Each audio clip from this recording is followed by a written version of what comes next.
Good afternoon, it's 5 p.m. and this is the meeting of the November meeting of the Eastham Elementary School Committee. And calling it to order, and I do have a statement is that the meeting will be video recorded and broadcast over local access channel 8 and through the town website, which is www.eastham.mass.gov. You're there. You can sit there. You got that on the table.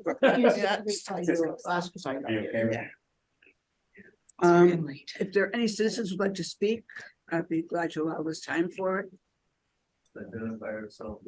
Certainly. Peter Wade, from the Eastham Finance Committee. Thank you. Nice to see you both. For coming. Follow along. Welcome. Welcome. Yes. Priority business now is Jackie coming in this evening? She was supposed to. I'm not seeing her here though. She was at a meeting next door. I wonder if We were in that meeting. I assumed she was coming here because I saw her. Yeah, we did too. But, Perhaps I'll run and see if I can find her quickly. okay, we'll just And you put can that, just, yeah, to the next. We'll start with the reports. I do not have a report. Bill will let you do your report, please. Yes, Edgar. Hi there. Just had a quick request. The gentlemen who are visiting, or if anybody else happens to be sitting where they are, when they speak, really can't hear. And, I would like to be able to, I'm sure they haven't said anything controversial, but nevertheless, it would be good to hear what you guys are saying. Sure. Wayne had actually told me to do that, but I forgot. Well, we're Peter Wade and Stephen Kanonchik from the Eastham Finance Committee, and we're just trying to watch the process and keep up and learn, so we know what we're voting on when March comes along and the town warrant and all that. Okay, great. Okay, nice to meet you. And Brianne, thank you for joining us this evening. Good seeing you. Brianne's is the librarian in tech Right. future at the elementary school. It's nice to see you too. Hi, everyone. Okay. Bill, we'll let you proceed with your report for the month, please. Okay, good evening, everybody. We have my report, and I'm just going to mention a few, highlights and things that have been going on at Eastham Elementary.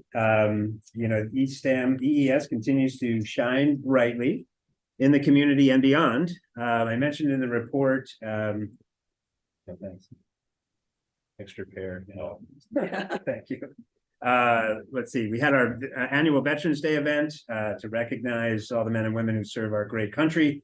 And very special thanks to Mr. and Mrs. Nobley for their continued commitment and support to that event. We had lots of positive feedback, right at the moment that we were, planting the flags with people driving by and beeping horns and things. And then a lot of positive feedback through social media. So that's just another great event that the school promotes and takes part in. We had great family participation as well.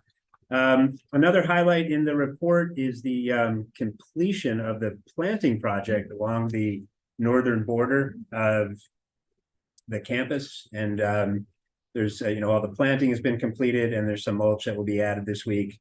And then some stone or shelled paths that lead to the gates, the fence gates.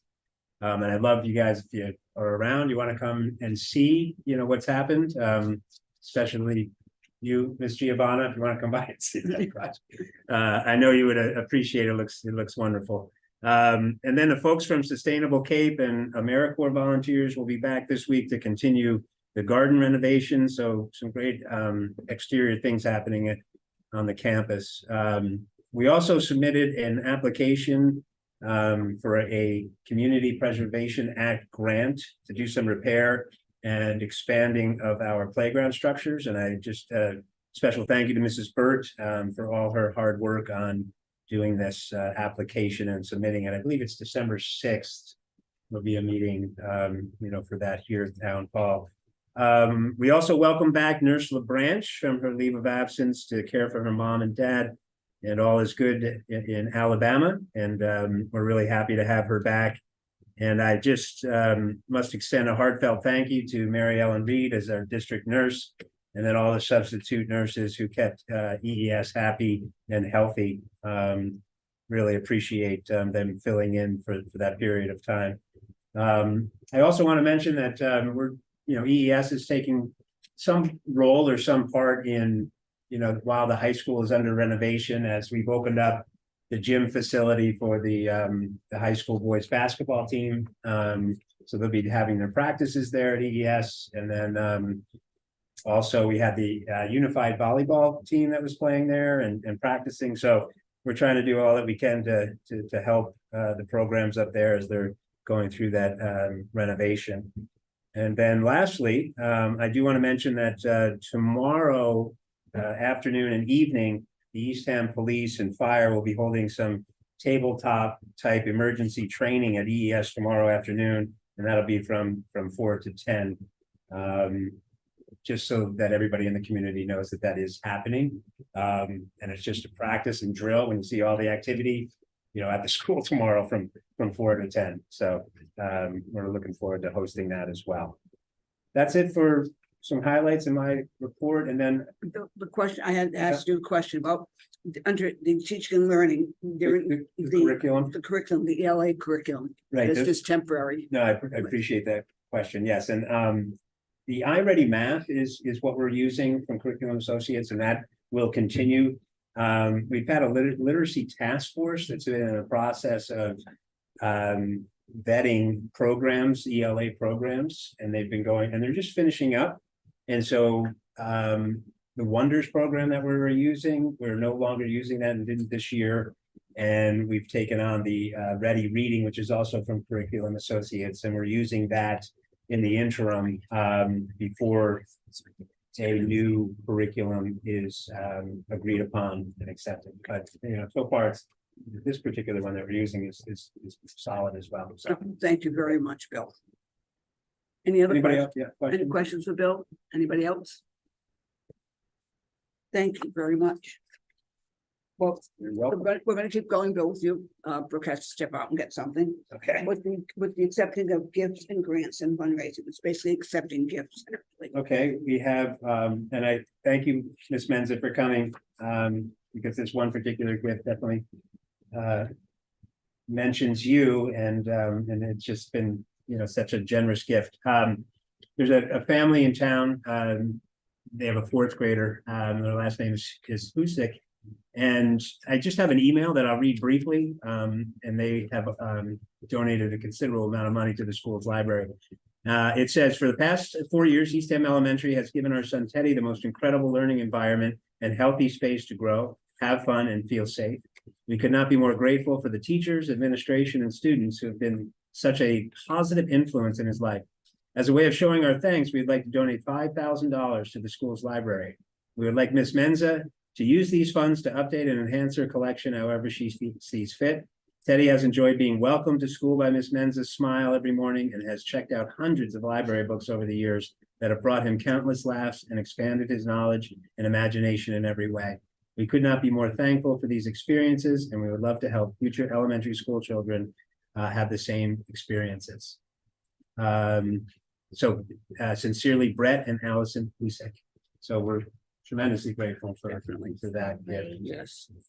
And there was one other from our Hayward Photography for the amount of $735.92. And this is from using them to take our school pictures. This is what they give back.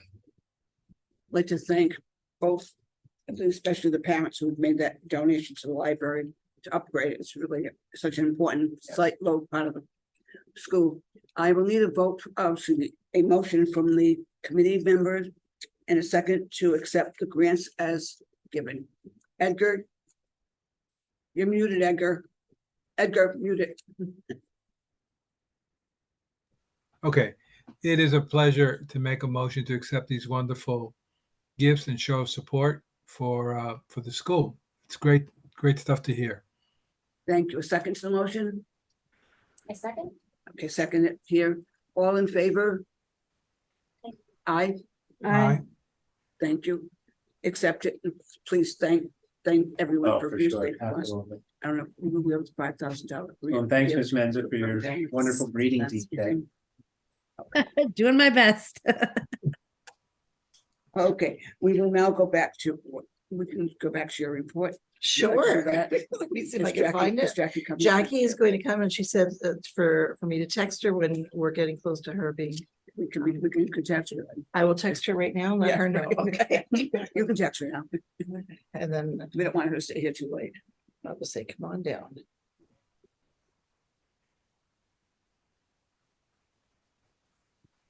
Okay, so a couple of quick things in for me for the superintendent's report. Yes, Is that what you're saying? Okay, please. great. And I hope that I'm close enough for that. So a couple of quick things here. First of all, I'm sure that everyone's well aware, but this was the year that the regional agreement with Truro and P-Town was up. And so it had to be renegotiated this year. And I just want to give a shout out to the two superintendents for both Truro and P-Town. We've had many meetings, and then we went back and reported out to our own subgroups that were basically helping to guide us and that kind of thing. So they've gone along very well. We anticipate wrapping up this process prior to December 1st. I know that we had the lawyer go through and recraft everything for us, and so we feel really good about the agreement, the legal agreement. It feels very good. So I just want to thank Superintendent Castigan and Superintendent Goyette for their hard work and efforts. And we've all collectively worked really hard on this. We would have a meeting and then break and then meet with our subgroups, go back and meet again, break. And it was like this for several weeks. So I feel that we're very close now. We just need to get the agreement run past their legal counsel and their subgroups, and then we should hopefully be ready to go. So special shout out to them tonight. Adult education program, which I know is something that Eastham has asked about a number of times. We have begun the process to restart this program in our communities post-COVID, which is exactly what we said we would do. And we've been diligently working to secure a coordinator, and we have offered someone a position. And so we're very excited about that. So she will be coming in now and starting to plan and orchestrate. And we said, we just want to build slowly again and make sure that we're very successful with this. So that's very exciting. Union negotiations. We have 3 key unions this year that are negotiating. And so we'll be focusing on our teachers. We have a subcommittee that we've pulled together, and welcome, Jackie. We have a subcommittee that we've pulled together, and we've been meeting several times, and that process will continue. In fact, tomorrow we will be meeting with our first union to set the ground rules and that kind of thing. So I anticipate that will hopefully go well. We've got our fingers crossed first with negotiations. And once that's wrapped up, we'll go after the next 2 unions that are right behind that one. MESC conference. I think, Edgar, you attended, did you not? Yes, I think we can't hear you, but I think you said yes. And Monica also attends, yeah, I believe. Oh, and now we've lost him completely. We just lost Edgar. It's- There he is. Oh, on, off. There he is. Yes. I just get so nervous in the presence of all these wonderful educators. No, I did have the opportunity to attend, and my main responsibility, of course, was to sit in on the voting on the 8 resolutions, which went a little bit longer than I thought, but I think it longer was than anyone thought. yes, yeah. Process. But yeah, so it was interesting, and I mean, I was quite taken by the number of people that were present and the energy level that was there. Edgar, excuse me 1 minute. We're gonna let you further in the meeting. I know. What, I- okay, I just wanted to. I just wanted to respond. thank So, you. and Monica, you went as well. Is that right? That's right. I didn't see either one of you there, but I know that, well, Edgar, to your point, I think there's like 1,000 people there, right? Yeah. So there are a lot of people there, but Yeah. anyway, it was just from my perspective, and I think Monica will let you have the floor here in a couple of minutes as well to speak from your perspective. But I thought it was a great conference. It's always a good conference, and it provides a tremendous opportunity for professional growth and reflection for all of us, whether it's superintendents or school committee members. A note of thanks to all of our committee members who went this year. We had a number across NPS, like a fair number this year, probably more than they've ever had attend, and it was really nice. We were so well represented there this year. Final note, just a special thanks to all of you who attended the Dignity Consulting work session that we had the other night. I just very much appreciate that. And I know that you had some time to spend with Dr. Crownapple, who is one of the co-authors of the book Belonging with Dignity. And of course, it's just one tangent of the work that we're doing, but it gives you a flavor of that type of work that we're doing across the district and the whole notion of belonging with dignity. So those are my key points for tonight. Happy to answer any questions any of you might have tonight. Quick question. I tried to get the book from the library and I couldn't get it through clams. Is there like a district library? No, we have bought enough for all of our committee members. So if you don't have one, we will be happy. And Amanda, you can hear that. You can let Arlene know. Amanda, there you go. We'll get one to you. Up at the I think Amanda, we'll have Arlene reach back out to Deb to just let her know if there's Okay. copyright there, but there's generally a copyright there. Okay, great. Thank you. And I just have a quick question, Brooke. On the adult education program, there's someone being hired. Is that a new position from central office, or is that a position that's already been established? So the position was established prior, but the person retired right as we went into Mhm. COVID, and so there was no one there left to pick up the pieces Right. after. And so, and we weren't really ready, to be honest with you, because we were doing so much other work, but this year we thought we could tackle it. So Gio and I got together and we knew that we could put a little bit of seed money on the table and start to pull it together. And so we did, Joanne and I did a number of different interviews, but as soon as we met this one individual, we thought, no, this is what we want, that vibrancy, the energy and the passion for the work. So we're very excited about that. And only one other comment, and that's concerning the Dignity Consulting program. That program was 2.5 hours, and I could have sat there and listened for like 6 or 7 hours. You know, He's I had just a number of such people say that to me. brought up such interesting points, and he was just so easy, and it was a dialogue from everyone with him along the way. It was just a really well done program. Thank you for supplying it to us. Oh, absolutely, our pleasure. Okay, now we're going back to private business section A, which is a grant, and I'd like to thank Jackie Beebe, our town administrator, for spending some additional time here today. She has no place else to go besides town hall, I'm sure. Right. So Jackie, if you don't mind coming to the table, just so. Live here, I think.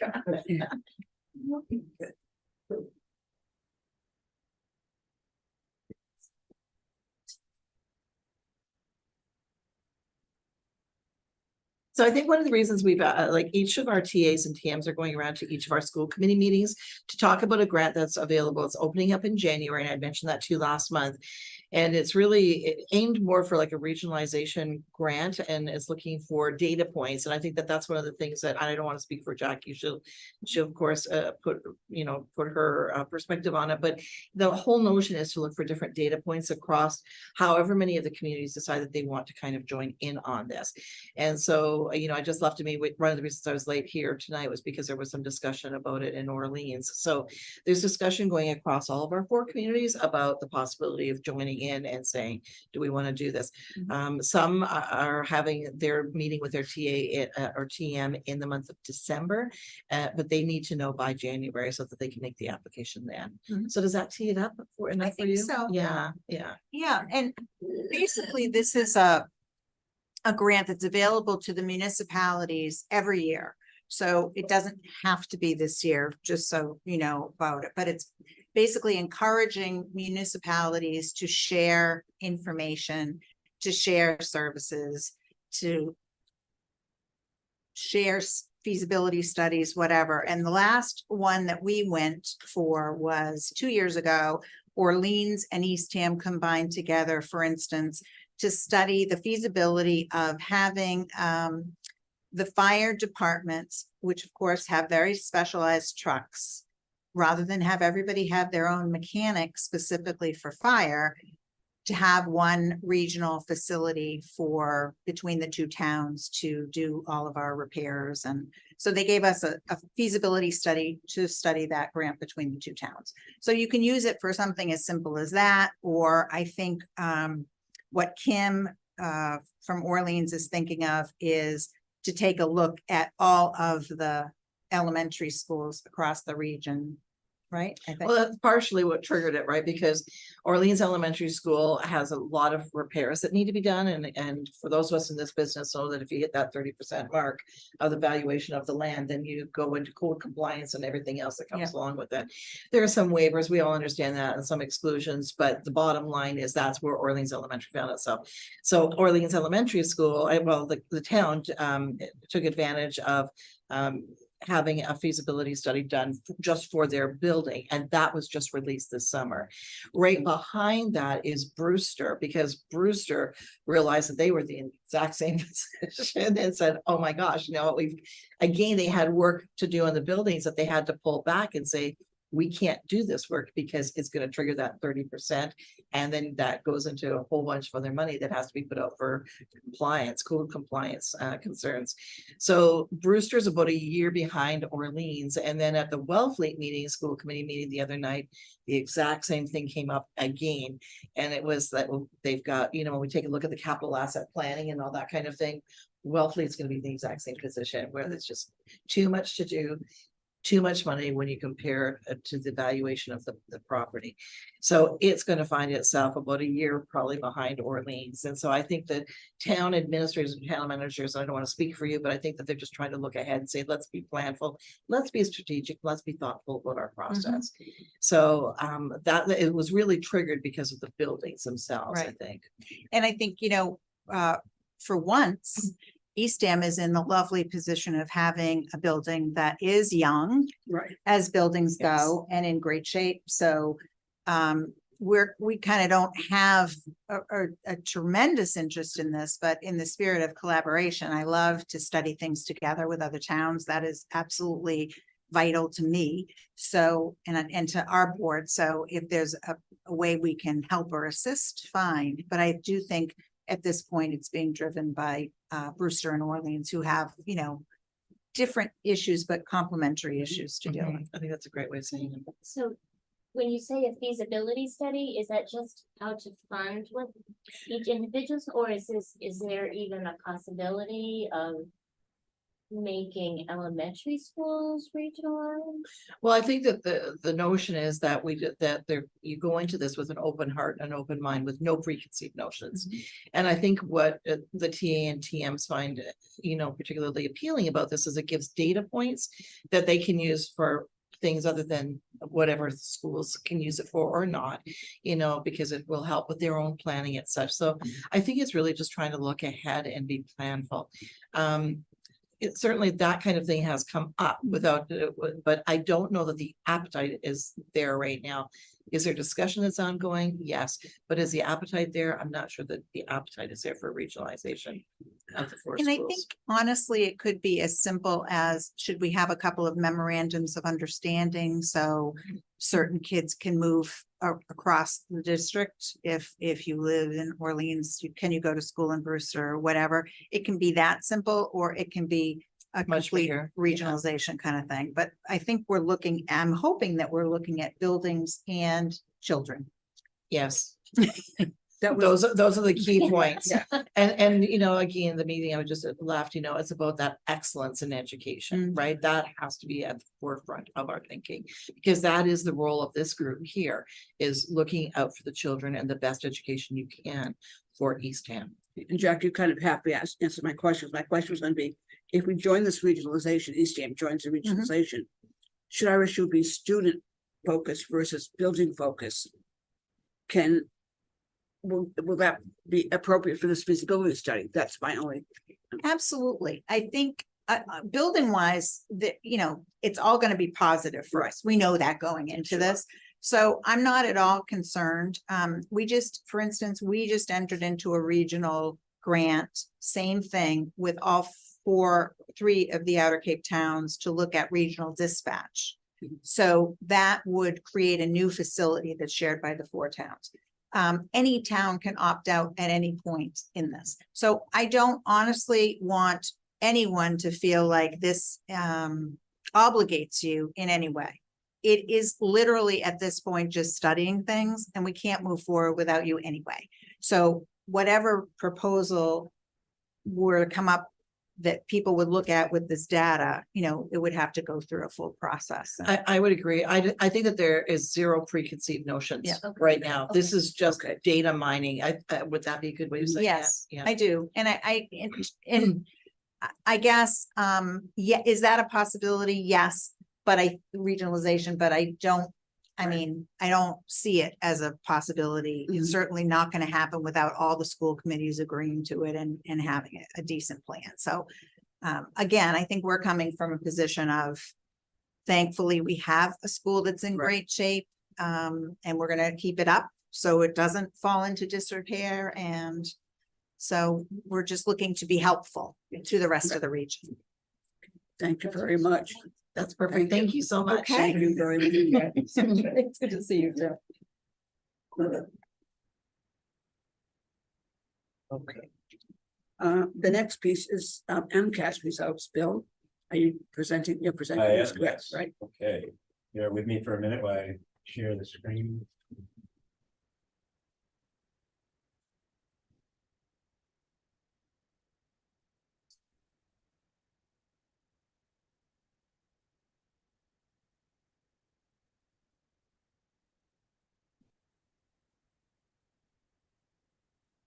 Everybody see okay?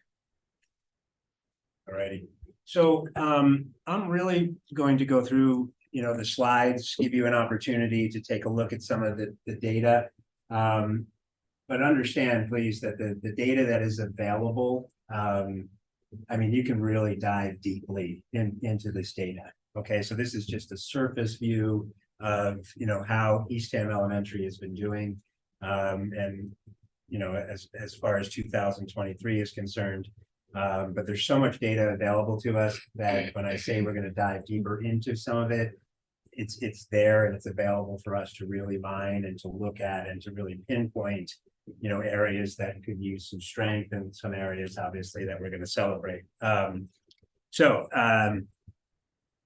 let's proceed. So the first couple of slides will show student growth percentiles, and an SGP is complement the MCAS year by year test scores. They measure a change in achievement over time rather than grade level achievement results in any one year. And for example, a student that scores a 500 on the MCAS in 2022, they will be based with all other students that receive a score of 500 within the state. Then a growth projection will be made based on all the students that tested and received a similar score of 500. So the student growth percentile gives an overall where our individual and school are in relation out of 100 students, with 50 to 100 or 50th percentile being defined as of average growth. So you might look at grade 3, because they didn't take the MCAS in second grade, so there will be no growth shown. So we see an ELA 42 math in grade 4, and math in grade 4 is at 34. ELA is 58, and math in grade 5 is 61. So the overall EES growth is 50. And keep in mind that typical growth is between 40 and 60 across the state.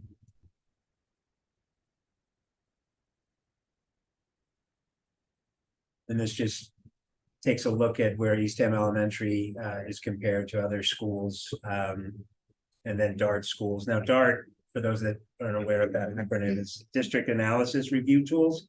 And it's really a rich database that provides a snapshot views of comparable districts across the state. You can find it on the DESE website. Yes. Okay. And so when I'm looking at this, so Eastham is at 50. Then you see, Truro, Orleans, Brewster.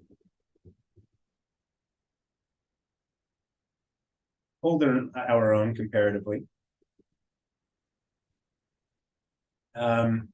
So what does the data mean? It's a great indication that our students are showing more than a year's worth of growth in a year's worth of time. It means that our 4th and 5th grade teachers are providing instruction that directly leads to exceptional growth. Growth scores are available. I had said that for grades 4 and 5. it means that there is room for improvement, right? There's always room for improvement. 50% growth is commendable. And as I said, typical range between 40 and 60. However, I strongly believe with the staff and resources and additional time in learning, there is definitely the capacity for improved growth. And this just gives you an overview of the different categories of where kids score. So exceeding expectations is between 530 and 560. Meeting expectations between 500 and 529. Partially meeting expectations, 470 between 499. And then not meeting expectations is 440 to 469. And I'll give you a minute if you want to read through some of those criteria. You can stop me at any time too. Any questions? All right. So this is ELA grades, the 3, 4, and 5 as we compare with this with the state.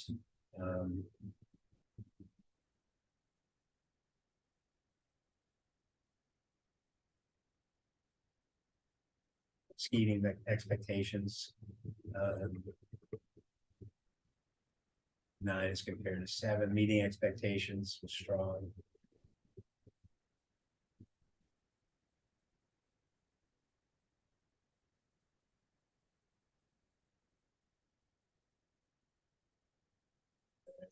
Mathematics as well. So in comparison to this to the state, we're doing Yeah, we're doing well. quite well. And then this is grade 5 science. That's right. They've done fantastic this year.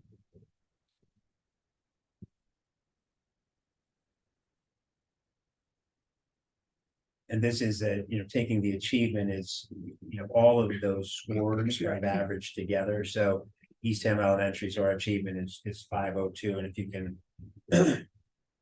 that's, meeting expectations overall. And that's in comparison. They're all so close. It's interesting. Yeah, I know. it's decimals.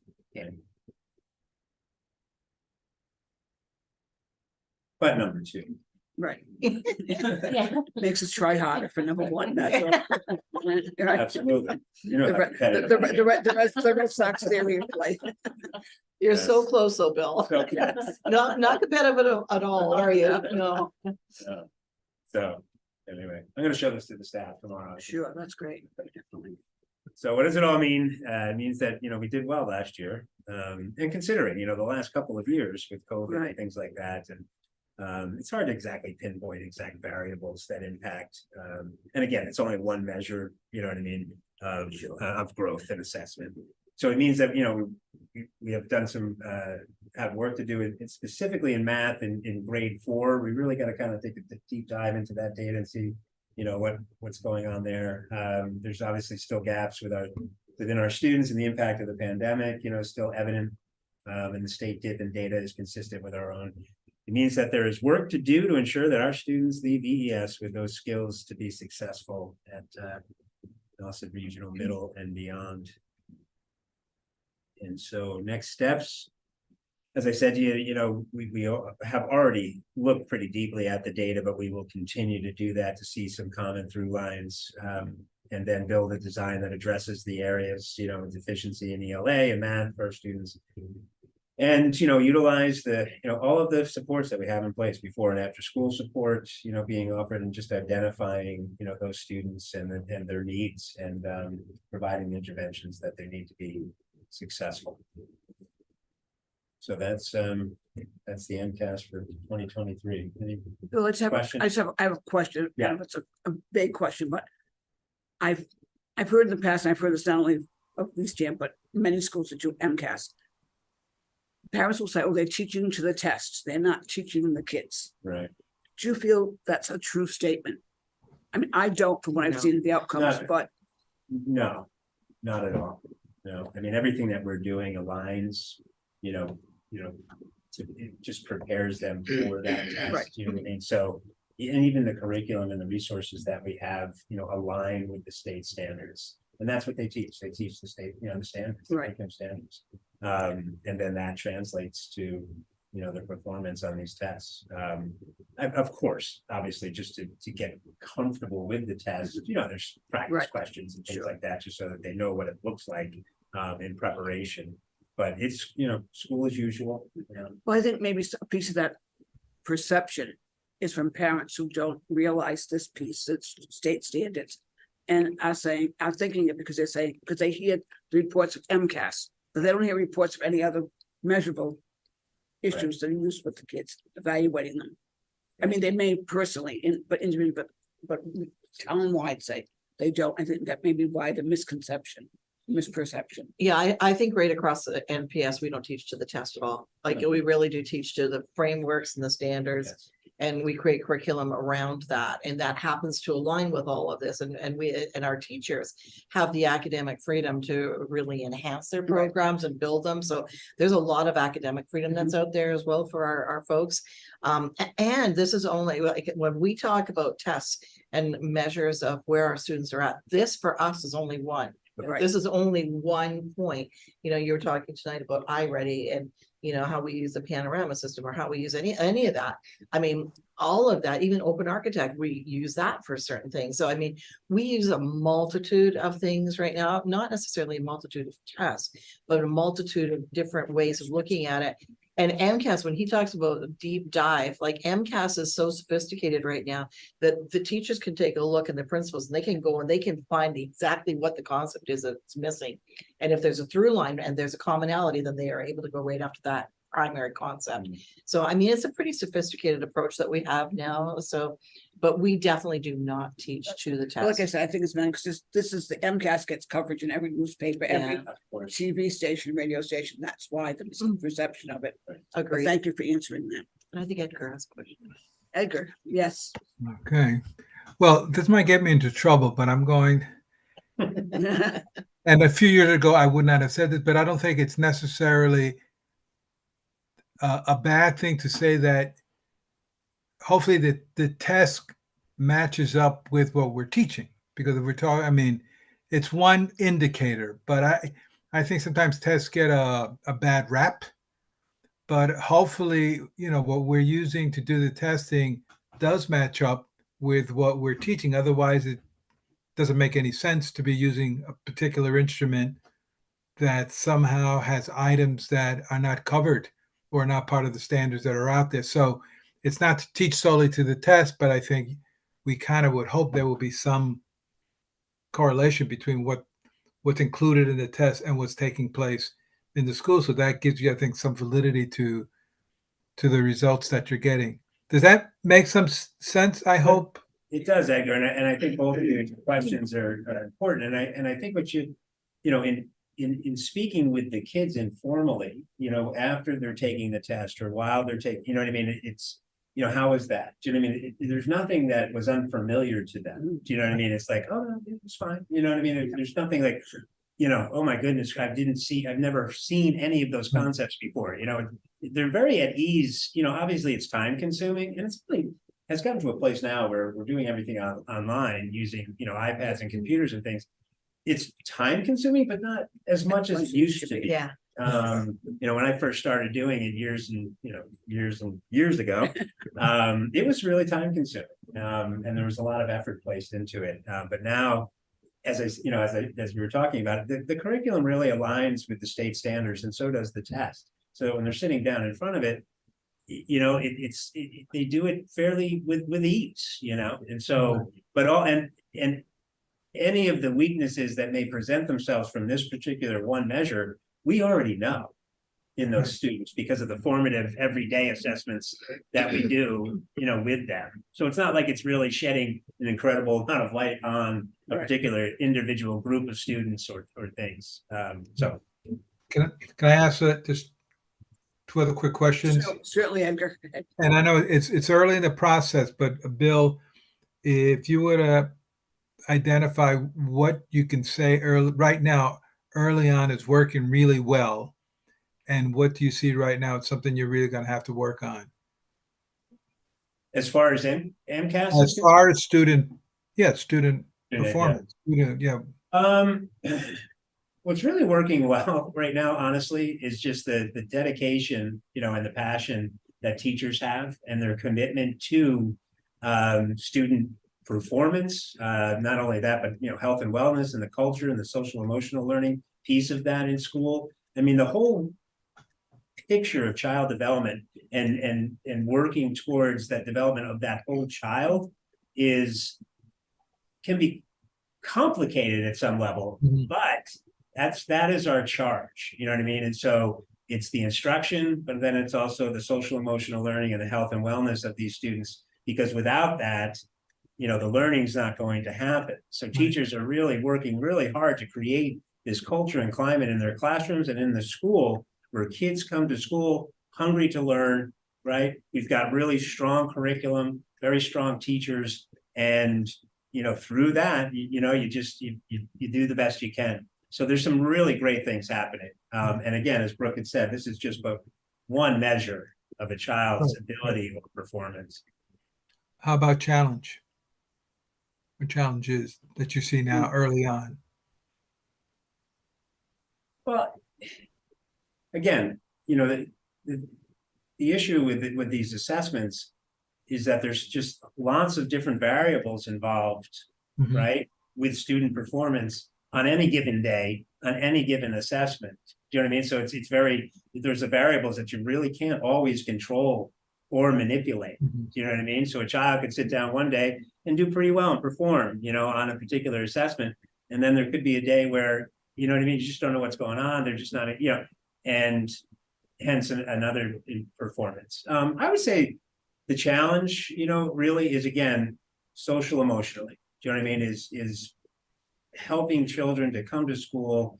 You know what I mean? If we can just be that place that they know they're nurtured, they're supported, they're cared for, and they're believed in, and that's, translating that, our belief, to the kids. You matter, you're valued, and you can do it. Thank you, Bill.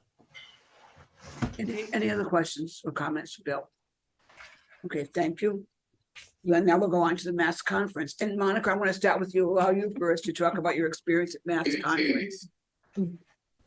Well, I went there blindly because I didn't know what to expect and I had no idea of what it was going to be like. And I was happy I went, even though it was a little long.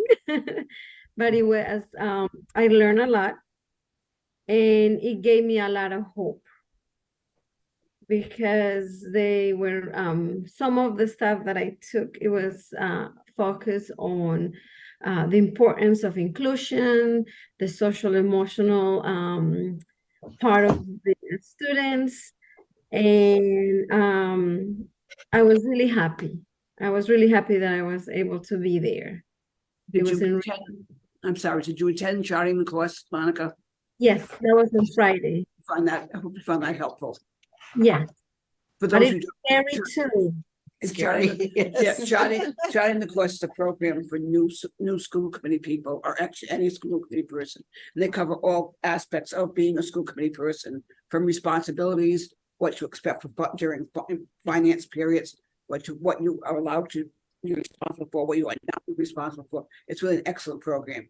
I've been on the committee long. It was a 3-day program when I took it. It's now an 8-hour program, which makes it a lot nicer. Well, thank you, Monica. I appreciate it. I'm glad you enjoyed your experience. And Edgar, you're also our second person there. Besides the meeting where you had to take all those folks in and listen all that time, how did you find the conference? No, I thought it was well done. I was very pleasantly surprised because, again, I'm relatively new to the Cape. And I feel increasingly optimistic about what could be done in the educational system, because it seems that most of the folks that I'm coming in contact, and I'm not being like doing a major screening, I'm just meeting people, talking to people, seem to be very positive and pro-child and pro-education. And do I dare say the word progressive? It's about, seriously taking a look at creating conditions where all the kids are going to be able to maximize their potential. So that was encouraging to talk to folks. But again, for me, surprisingly, the biggest session that I enjoyed was actually the resolutions committee, because some of you may know, and I'm not trying to mix church and school, but when I was in seminary, I was once told by a professor there that when you're going to prepare a message, you should have the newspaper in one hand and the scriptures in the other. You've got to make a connection. And what I found sitting in the resolutions committee and the discussions that were taking place, there was a clear connection between the things that were being put forth and discussed and voted on that were related to the stuff that we read about day in and day out that are making it difficult and challenging for all kids to succeed. We were talking about the resolution to put forth that school districts should be encouraging families to practice, like, for example, gun safety. There was concern about transportation. They were talking about issues of diversity. I was surprised that there was still a program that's been around since 1968, which was the Medco program, and that was like embraced. So you do stuff sometimes that may not always seem to be the most exciting thing in the world, but when you go to sessions like this and you encounter the people who are sort of helping to shape the direction of where we're going as a state and local districts, it was very encouraging. Thank you very much, Edgar. Devin also went, but he went to the Charting of the Course program. I know that much. But thank you both. Thank you all for attending. I really appreciate it. Well, thank you for sending us. Okay, and now the next piece is I need from the committee. You've had a chance to read sections C through H on the policy manual, just a few pages. And what we're looking for is for you to accept these sections in form. And what that means is I chair that subcommittee. And at the subcommittee, what we have done is we've went through all those policies in terms of legal issues. That's why we're accepting just in form, because before we actually accept permanently, we will go back and correct the grammatical errors and those kind of things that have nothing to do with the legal issues. So if there are any questions on any of them, yes. Well, okay, so I was Just a wondering, couple. yeah, so Okay, just- I was wondering if section E on 48 is even relevant anymore. It's the free and reduced food service and meal charge policy, because there is now universal free meals. Right. Go ahead. Right now, that's something that's just voted on every year, Yeah. and so that's not something you can take to the bank. That just, Oh, I thought it was permanent. no, No, absolutely it's- not. it will, I know it's being reported, but it's not. That's why we Yeah. left it in, because Oh. we were. You have advised to have because that policy reason. in hand, yeah. In fact, we didn't know, I think, until the end of July this year that they were coming back with that universal program, because we Right. thought we were gonna have to go back to the old style, the policy. Sure. Yeah, so we need the policy in place. Just have it in place. That's all Okay. it is.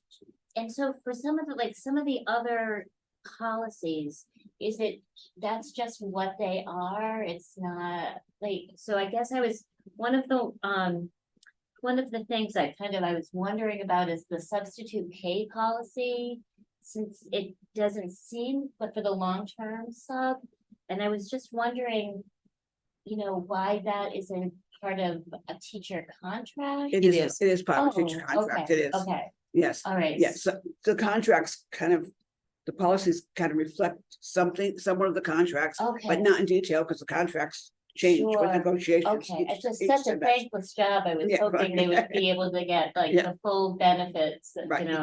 Like, so, yeah, so those, and then was there another one? Yeah, I think those were the two. Okay, thank you. Anybody else have questions? Yes. If I could just make do a follow-up, remember that policies are different than practice Yes. or contracts. So policies to a school district is your foundational document Yeah. that kind of gives you the starting point, and then everything else comes after that. So for example, field trips and such, there'll be a policy, but then there's a parallel practice and protocol that runs differently. Same thing with this, where you've got contract that runs parallel to policy. So, but policy is where it all starts. And when I've been to Mask, I've gone to their policy section every year. Yeah. And the first thing they say is, remember, do not write your policies to an incident that happened. Right. Because somebody 2 years from now will say, okay, what happened that they wrote this policy? Because it really doesn't matter. You know, it doesn't take up the basis of the school being functional or the system being functional. Anyone else have questions on any of the policies you've got a chance to read? It's okay, folks, just so you know, section I is 91 pages, but we haven't started it yet, so you'll have a few more pages to read later. And that may have a motion to accept those sections of policy as inform only. I'll make a motion. Okay, Deborah makes a motion, Edgar seconds, all in favor? I, Aye. okay, thank you. All right, and now it's your part of the conference program, Giovanna, all yours. Oh, thank you. Let's go directly to page 8 of the expenditure report, please.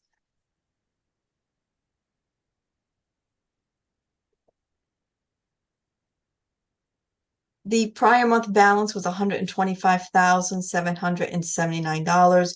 We spent or encumbered since last month's reporting $18,425, leaving a balance of $107,354. There was movement in the various line items. I am just going to identify those line items that were $1,000 or more since last month's reporting. Starting on page 1, towards the top of the page, line item 2003, salary central office. Here, we have a negative variance. We spent or encumbered $1,383 since last month's reporting, and that increase is due to the central office salaries pending reclassifications. Any variance in this line item will be covered by the second line item, 2004, other central office expense, where we have we put back into the budget $7,012 since last month's reporting. The next line item, 2107, contracted services legal. We spent or encumbered $1,562 since last month's reporting, and that is for various consults with our attorneys.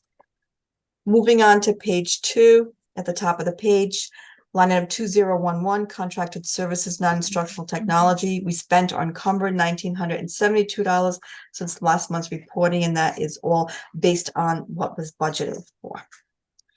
Moving on to page 3.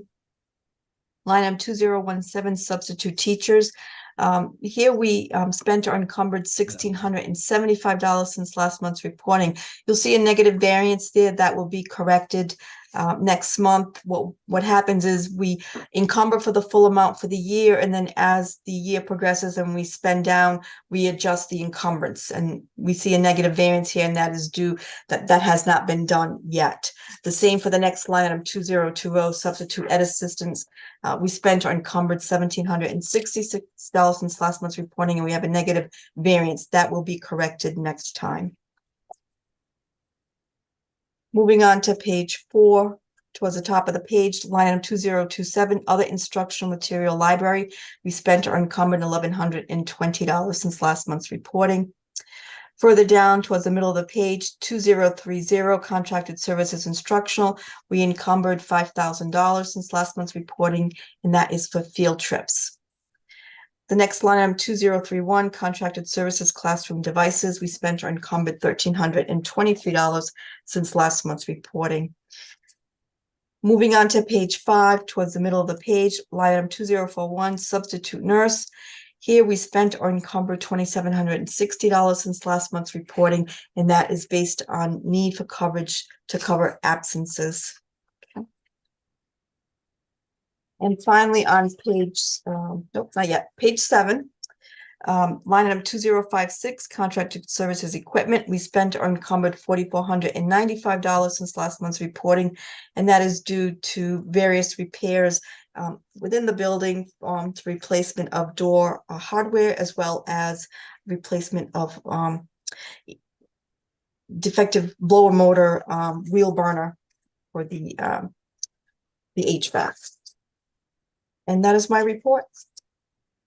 Giovanna, a question on line item 2070, excuse me. The difference, we've got a negative rate of almost $87,000 because of student needs. 20, line item 2070, special 70, education salaries, ed assistants. Yes, that's based on new. That represents 2 additional staff that were added, and that is required per the student's IEP.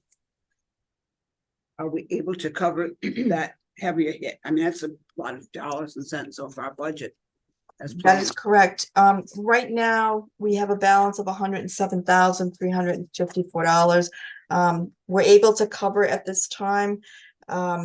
But we're gonna proceed with caution for the remainder of the year.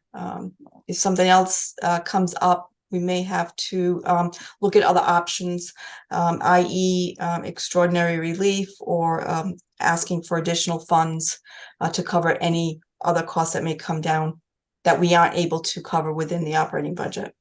Thank you, Jay. Appreciate it. Yes, Brooke. So this is exactly one of the reasons why we have asked each of our communities to set up a special education. That's why I asked the A question. special education fund. We did, you'll recall that we did that in Brewster last year. We put $100,000 into that. We didn't, they did through the town, the ATM, the annual town meeting. We put 100,000 in there.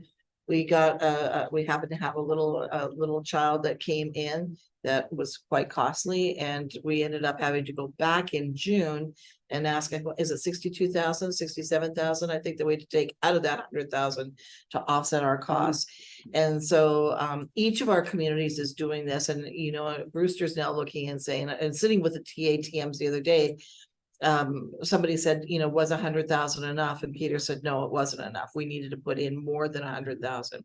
So each of our communities this year, you'll see us at the ATMs coming up that will be looking for those accounts to be set up, those stabilization accounts to be set up in each of our communities, just for this exact reason. And I think something that needs to be stressed with the financial committees, no offense, gentlemen, that are here, that this is something that's mandated by law. It's not something we choose to do. Yeah. Let's be very nice to this child. It's something they're mandated. A legal obligation too. Obligations. So it's good that the public recognizes that also. And Jackie is well aware, you Yeah, know. I'm sure she is. Yeah. Thank you. Thank you very much, Jay. Thank you. Now, our next piece is also Giovanna's surplus. I don't have the complete list. Bill, do you have that list? We do have, It's on there. it's on, we have it, G. Okay.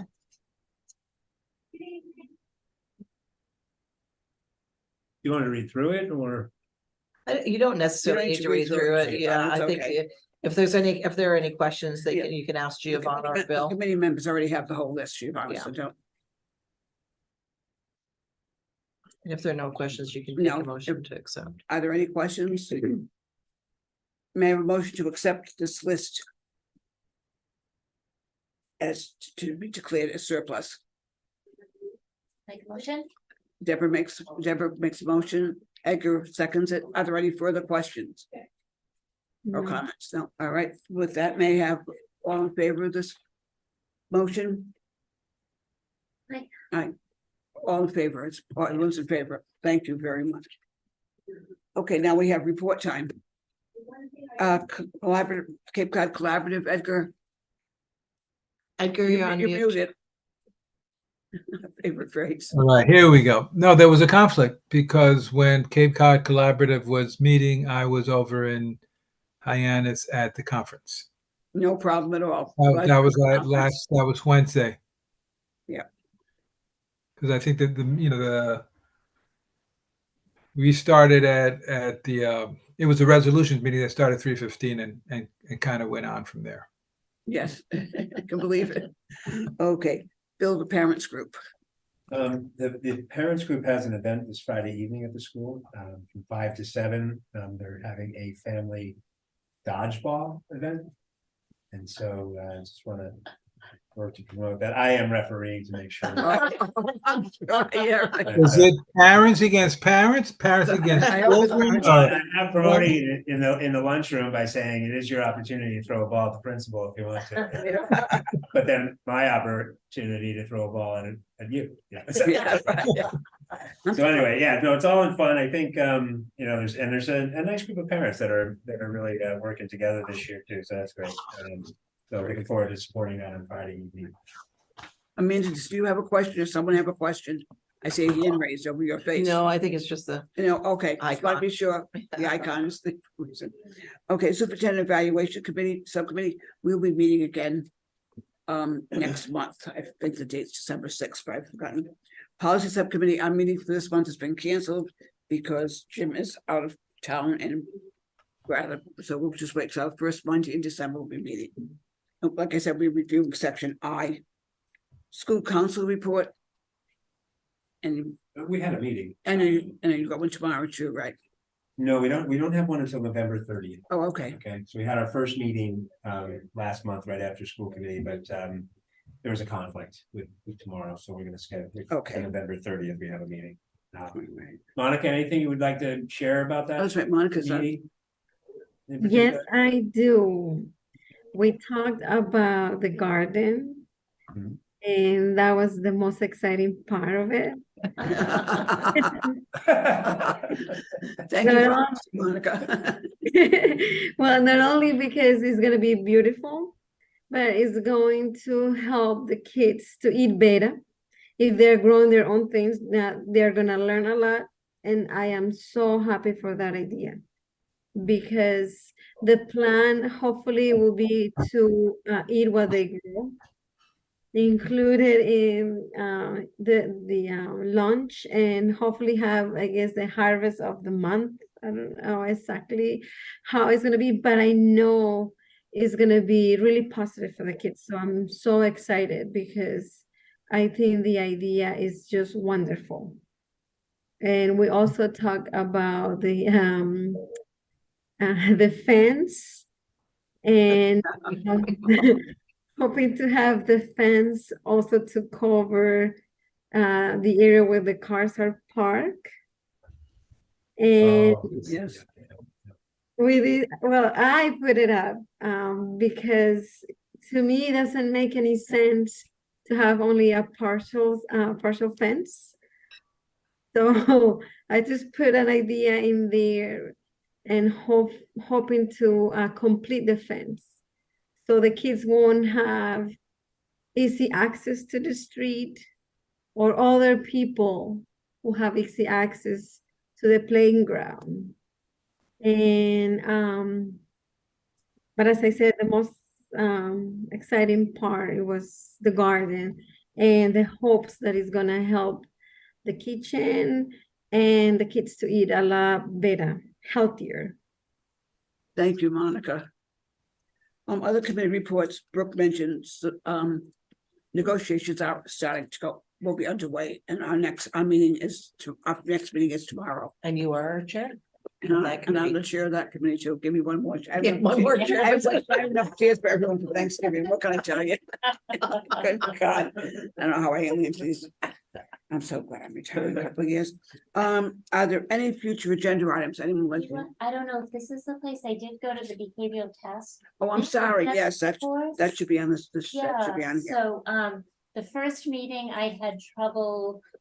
I could watch the live stream, but for some reason, I think I was going at it the wrong way, but I did make it to the last one, and do you want just like a brief Please. overview?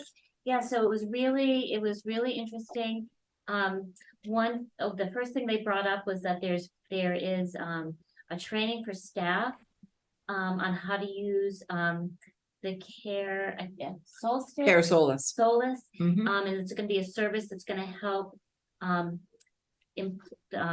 families, employees find access to counseling, and it'll be a really great resource. So as I get more information, I think that's a great thing to have out there to the community. I think that'll also be a good presentation. If you, Sure. whoever is actually, Do you want me to? if somebody is, I can ask once about that? if you could, when they're ready to make a presentation on that, Okay, I'd love to have to do a presentation. right here sure, at the meeting. yeah, that would be Thank you. great. Just let me know ahead of time so I I can get it onto the will. agenda. Thank you, Deborah. There were lots of school updates about what the different elementary schools are doing in order to support social emotional well-being, and that was really exciting. The high school, I was really excited about this, just having a personal loss with us with someone who died by suicide. Yes. That the first Hope Squad meeting happened. Great. So that has started. That I think is just such an important part of what will be happening in the high school. if you have anything that you would like the behavioral task force to look at, there was a question of whether or not, the meeting should go, to every other month. There were some school committee members who did have questions. I think one school committee member, is interested on a report on mentoring. Another school committee member is interested in getting, I think this was peer mentoring. Another school committee member was interested in getting some information about how executive function support can help with kind of social, emotional, and academic. I know I'm really interested in finance. Seems like there's some really great programs that are maybe tier 1 for social, emotional, but I'm really interested to know, for those maybe tier 2, tier 3 kids, like where what the usual doesn't quite hit, like what else we could be doing. So I think the task force is looking for things to explore, things to share. So if there's anything the committee would like me to bring to the meeting. I know previously when Ann Coretti helped was share that piece. We had monthly meetings because there were so many issues to it that were Yeah. identified, and trying to get some information about it. Just, as you said, there's a lot to look into. And I have to say, like, when I think of like it's a task force, I'm not that I'm like raising my hand and give me more work, but I feel like it needs to be like, I'm so worried still about the effects of COVID. Whatever job that needs to be done on that task force, and unfortunately, not only in Cape Cod, but all over the Right. country, it's very hard to find psychological support for kids who need it. Because Ann Coretti actually wrote a grant to have someone come in on Saturdays, paying good money, and she interviewed several people, but now we can't drive this far. And it was a shame that I don't think that grant money ever got used. Can I ask Phil, does Gosnold ever kind of partner with, is it with Eastham Elementary? Is there any like in school time for? We've used services sometimes depending on kids individually. Yeah. JRI Yeah. provided some counseling, but we also have used Care Solace as well for the Oh, last couple of okay. years. Yeah. Oh, okay, And great. placing, kids with a lot of it's virtual too. Yeah. So that is an issue on the Cape really, is providing Definitely. mental health care in general. They just don't have the therapists It's around. huge. It's a Amanda, desperate- Amanda, if you could please ask Alden to be sure this behavioral task force is listed under the committee reports. I'd appreciate it. Certainly. Thank you. And thank you very much, Deborah. Appreciate it. Any specific future items we could look at for next meeting?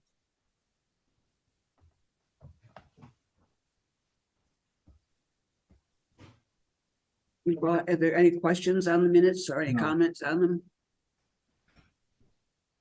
If I could have a motion to I make accept a motion that we accept the minutes for our October meeting. a second to that, A second? a second, Deborah, all in favor? Aye. All accepting. Thank you very much. And our last piece is adjournment. Motion to adjourn, please. Everyone wants to stay, it's okay. I'm hungry, so I'll raise my hand. Edgar makes a motion, Deborah makes seconds. Thank you all very much. Thank and you, happy everyone. Thanksgiving to everyone in your families. All And right. thank you, you. gentlemen, for coming. I really appreciate the fact. Bye-bye. Bye-bye. Is there anything that's been coming up with that? Wait a minute, our mic's off. Yeah, we'll make sure the mics are off. Yeah. Not yet. And she says they're not off yet. No, they're not. Ms. Raymond, I emailed Arlen and she'll be getting back to you about Dr. Crownapple's book. Thank you. You're welcome. Enjoy the evening. Good night.